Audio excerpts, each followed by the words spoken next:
My name is Alex Harperbourne and I'm a locomotive fitter at the North Norfolk Railway. At school I studied history, science and product design at GCSE and then went on to do a computer science A-level alongside a level 3 BTEC in engineering. My current role is a duty fitter at the North Norfolk Railway, so it's my job to fix preservation steam and diesel engines. We do day-to-day maintenance to help keep the engines going as we run an intensive service for most of the year, much like the real railway. I get a lot of satisfaction out of it, especially the big projects where we strip an engine down from start to finish and rebuild it.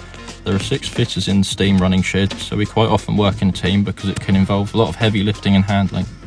We work together to fix an issue and it is very rewarding. We are bringing engines back to life and seeing that transformation is great. My dad inspired me to get into this job and I've been coming here since I was a baby. It is a dream come true to work here and you need to be passionate about the job. My advice, do something you love and it doesn't feel like work.